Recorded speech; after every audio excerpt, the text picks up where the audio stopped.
بسم الله الرحمن الرحيم. لقد كفر الذين قالوا إن الله هو المسيح ابن مريم قل فمن يملك من الله شيئا إن أراد أن يهلك المسيح ابن مريم وأمه ومن في الأرض جميعا ولله ملك السماوات والأرض وما بينهما يخلق ما يشاء والله على كل شيء قدير.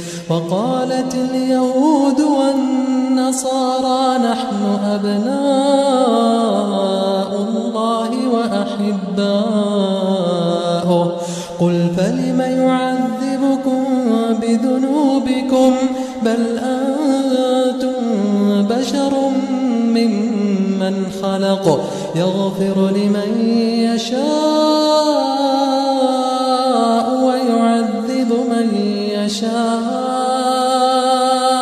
ولله ملك السماوات والأرض وما بينهما وإليه المصير.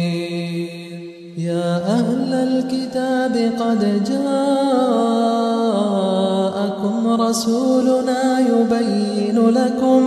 يبين لكم على فترة من الرسل أن تقولوا ما جاءنا من بشير ولا نذير فقد جاءكم بشير ونذير والله على كل شيء قدير.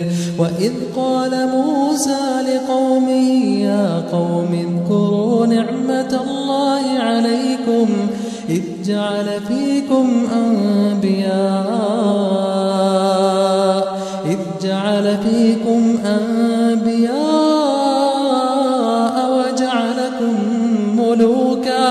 وجعلكم ملوكا وآتاكم ما لم يؤت أحدا من العالمين.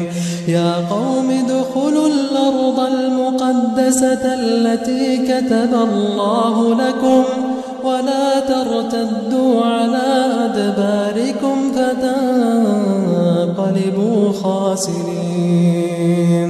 قالوا يا موسى إن فيها قوما جبارين وإنا لن ندخلها حتى يخرجوا منها فإن يخرجوا منها فإنا داخلون. قال رجلان من الذين يخافون أنعم الله عليهما ادخلوا عليهم الباب فإذا دخلتموه فإنكم غالبون وعلى الله فتوكلوا إن كنتم مؤمنين. قالوا يا موسى إنا لن ندخلها أبدا ما داموا فيها فاذهب أنت وربك فقاتلا إنا هاهنا قاعدون. قال رب إني لا أملك إلا نفسي وأخي فافرق بيننا وبين القوم الفاسقين.